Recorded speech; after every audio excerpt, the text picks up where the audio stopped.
Hey guys, जैसे आप सभी को मालूम है कि सीए फाउंडेशन एक एंट्री लेवल एग्जाम है for our CA journey and इसीलिए एक सीए फाउंडेशन एस्पिरेंट को काफी कुछ नहीं मालूम होता है regarding their preparation, CA foundation preparation. And that's why we brought to you this video जहां हम डिस्कस करने वाले हैं about the top 5 major mistakes जो नॉर्मली सीए फाउंडेशन स्टूडेंट्स करते हैं during their preparation. And of course ये mistakes के सोल्यूशन, ये प्रॉब्लम्स के सोल्यूशंस को भी डिस्कस किया जाएगा। So let's start the video at once. Coming to the first mistake, बहुत सारे ऐसे स्टूडेंट्स होते हैं जो काफी ज्यादा टाइम इन्वेस्ट कर देते हैं in preparing their own handwritten notes. मैं ये नहीं कह रहा हूं कि ये बिल्कुल भी गलत है, कभी मत करना। मैं बस ये कह रहा हूं, before investing so much of time into anything, ask yourself whether you actually need it और not, whether you actually require it और नॉट। क्योंकि ऐसा हो सकता है कि आपके फ्रेंड्स को रिक्वायरमेंट हो, आपको रिक्वायरमेंट नहीं भी हो सकता है। पर ये आप सेल्फ इंट्रोस्पेक्ट कैसे करोगे, ये आप अपने आप से कैसे पूछोगे that you require handwritten notes और नॉट। ये मैं एक सिंपल एग्जांपल के थ्रू एक्सप्लेन करता हूं। जैसे हम लोग का सब्जेक्ट है बिजनेस लॉ। बिजनेस लॉ में काफी सारे कंसेप्ट्स हमें पढ़ाए जाते हैं, इनको समझना पड़ता है, फिर इसे रटना भी पड़ता है एंड एग्जाम हॉल में इसके आंसर्स को लिख के भी आना पड़ता है। फ्रॉम स्टूडेंट्स पर्सपेक्टिव देखा जाए तो इतना ज्यादा थ्योरी रटना एंड एग्जाम हॉल का प्रेशर हैंडल करते हुए answers precisely point wise present करना is a very difficult task. So students क्या करते हैं, अपना हैंड रिटन नोट्स बनाते हैं। इसका क्या क्या फायदा होता है, देखो अपने हैंड रिटन नोट से कभी भी रिवाइज करो ना, बहुत अच्छे से रिकैपिचुलेट होता है। दूसरा फायदा, जब भी आप लिख के प्रैक्टिस करते हो तो डेफिनेटली आपका लर्निंग कैपेसिटी इंप्रूव होता है। थर्ड पॉइंट इज दैट आपका जो राइटिंग प्रैक्टिस है वो मेंटेन रहता है। चौथा, आपका राइटिंग स्पीड भी इंप्रूव होता है। तो देखो ये 4 फायदे तो मैंने गिना दिए, बट बहुत सारे ऐसे स्टूडेंट्स भी थे, मतलब जिनको मैं जानता हूं, जिनको मैं देखा हूं एंड ऐसे होते भी हैं इंक्लूडिंग मी, जो कभी नोट्स पे रिलाई नहीं करते हैं। मैंने कभी नोट्स नहीं बनाया। I have always relied on the ICAI material, उसी में अपना मार्किंग्स किया है। And trust me, ICAI material जैसे सब कहते हैं is more than enough, it's sufficient to crack your CA foundation exams in the first attempt. So मुद्दा क्या हुआ, देखो, if you have to improve your learning capacity, if you have to improve your writing speed, go for your notes, but make sure you have sufficient time to invest, okay? बाकी subjects में मतलब lag मत कर जाना इस कारण। And if you think you have a nominal capacity, writing capacity हो, learning capacity हो, बिंदास आईसीआई मटेरियल से पढ़ो, because that's more than enough. सब यही बोलते हैं। एंड मैंने भी अपना सीए फाउंडेशन एग्जाम्स ऐसे ही क्लियर किया था and CA inter group 1 law exams भी ऐसे ही क्लियर किया था। एंड जब आप सीए इंटरमीडिएट में जाओगे ना, आपको समझ आ जाएगा, इतना ज्यादा थ्योरी सब्जेक्ट्स है, it's nearly impossible to make handwritten notes for all the theory subjects. And of the day आपको आईसीआई मटेरियल से ही पढ़ना पड़ता है। अच्छा, सीए फाउंडेशन के बाकी सब्जेक्ट्स के बारे में भी बता दूं। देखो, अकाउंट्स एंड मैथ्स है, वहां पे थ्योरी तो मतलब मैं क्या ही बताऊं, वहां पे नोट्स बनाने का कोई मतलब ही नहीं है। चुपचाप प्रैक्टिस करो and that's enough. Coming to economics and BCK, देखो एमसीक्यू पेपर आता है, सो मैं एक सिंपल सा बात बताता हूं, बीसीके एक स्टोरी की तरह पढ़ के चले जाओ। And coming to economics, economics में कंसेप्ट को समझो, क्योंकि उसी कंसेप्ट का एप्लीकेशन हमारे एमसीक्यू पेपर में आता है। So that's the key to it. यहां पे कोई नोट्स बनाने का कोई जरूरत नहीं है। सो सीए फाउंडेशन में it's just business law where you should invest time in making handwritten notes only and only if you have to improve your writing और learning capacity. And that's all. I guess मैं सारे subjects के बारे में बता दिया। Coming to the second mistake जो CA foundation students करते हैं, that is skipping the illustration questions, skipping the back questions of the ICAI material. देखो, जब भी आप एक चैप्टर को प्रिपेयर करते हो ना, make sure that you successfully solve all the illustrations and back questions, because गांठ बांध लो, सवाल एग्जाम में तो यहीं से आना है। या तो हूबहू यही सवाल आ जाएगा बैक क्वेश्चन से या इलस्ट्रेशन से, या तो कुछ रिलेटेड क्वेश्चन आएगा with some adjustments here and there. एक और टिप बता देता हूं, दैट इज एक चैप्टर कंप्लीट होने के बाद ना आरटीपी सॉल्व कर लेना। कोई भी नॉन एमसीक्यू, कोई भी थ्योरी पेपर के लिए आरटीपीज अवेलेबल होते हैं। सो मेक श्योर जब भी आपका एक चैप्टर कवर हो जाए, आप आरटीपी के सवाल भी कर लो, वो भी इक्वली इंपॉर्टेंट होता है। एंड कोई भी डाउट अराइज हो जा रहा है ना, be it in the back question, illustration और आरटीपी, वो डाउट उसी हफ्ते में रिजॉल्व करने का कोशिश करो फ्रॉम योर फ्रेंड्स और your teachers, whoever it might be, क्योंकि एग्जाम तक वो डाउट को कैरी करोगे ना, तो शायद एग्जाम में वो सवाल जब आ जाएगा, आपका रिग्रेट का कोई लिमिट नहीं होगा, आपका पछतावा का कोई भी लिमिट नहीं होगा।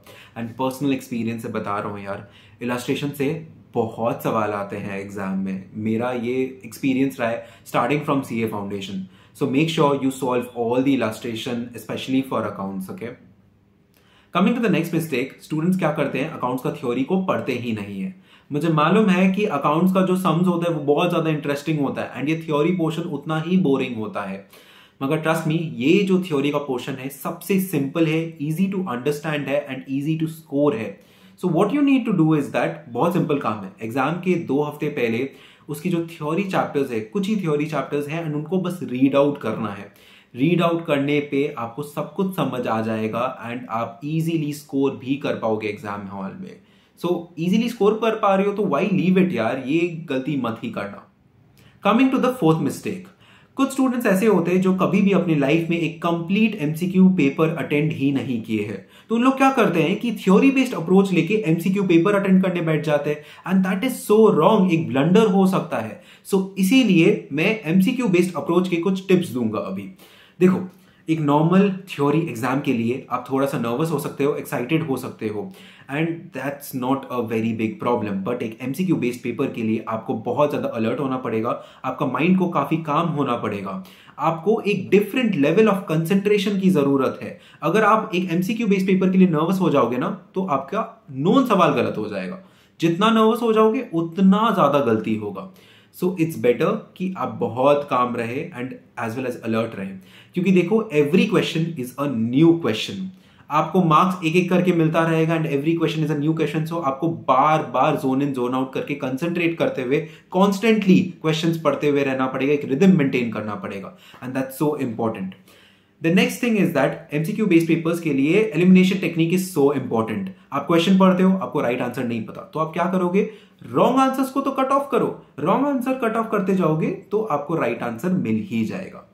And lastly, for MCQ based papers you have to support your instincts. But आपको कैसे पता चलेगा कि आपका इंस्टिंक्ट सही है कि गलत है? देखो, ये चीज प्रैक्टिस से ही आता है। इट्स सो इंपॉर्टेंट दैट आप एमसीक्यू पेपर्स घर पे बैठ के सॉल्व करें, आप मॉक टेस्ट अटेंड करें।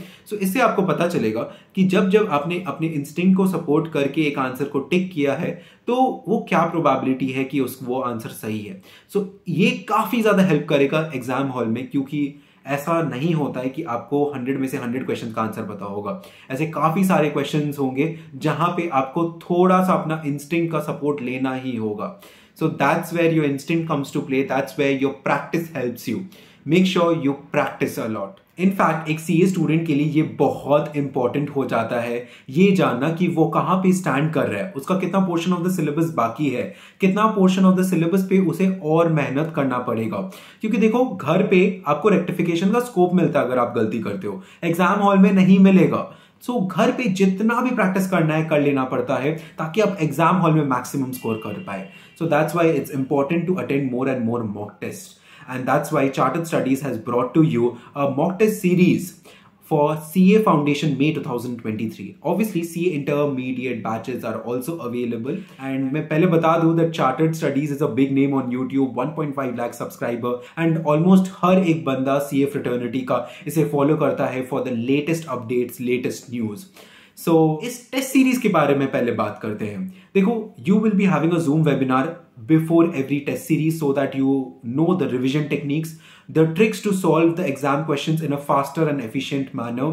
And as soon as you are done with the registration, as you saw here, you will be added to a WhatsApp group where you'll be getting a personalized support. You will be having a helpline number. And ये mock test series का जो भी questions होगा ना, it's going to be ICI level questions. Set by faculty, checked by faculty, as well as when you will be getting the answers, the solutions, which will be provided in a proper PDF way so that you have a clarity about the solutions. And end में एक और benefit है, that is stipulated time तो होगा ही हर exam का, but if you miss out, you will have the flexibility of the timing also. So that's great too. You can check this out. The link is there in the description, and if you use the coupon code of Shivam40, you're gonna get a flat 1,000 rupee off. So that's there, and check this out. The link is there in the description. And the last mistake is that students अक्सर guidance लेते ही नहीं है. As a CA student, you should have connections with a already qualified CA, with your seniors as well as friends of the same exam level. देखो, एक CA foundation student के अनुसार एक CA inter का बंदा या फिर सीए फाइनलिस्ट बहुत ज्यादा हेल्पफुल होने वाला है। इनफैक्ट अपने बैच के लोग भी बहुत हेल्पफुल होने वाले हैं। कैसे?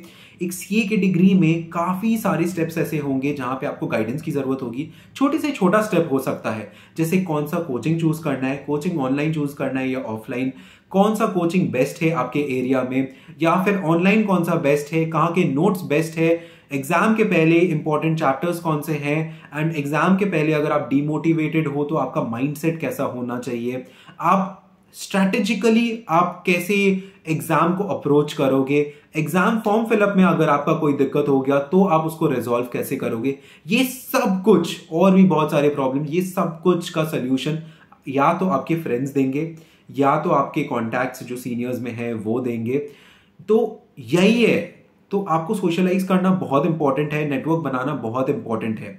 एंड देखो, अगर आपके फैमिली में कोई ऑलरेडी क्वालिफाइड सीए है या सीनियर है, उससे बेटर तो कोई चीज़ है ही नहीं। मम्मी पापा भाई बहन अंकल रिलेटिव कोई भी हो, क्योंकि इनका जो ऑलरेडी क्वालिफाइड सीएज है ना, उनका जो एक्सपीरियंस होता है वो बहुत ज़्यादा सिग्निफिकेंट होता है। वो एक सीए एस्पिरेंट को रियलिटी चेक दे सकते हैं कि वो अपनी सीए जर्नी में कहाँ स्टैंड कर रहे हैं, and that's really very important.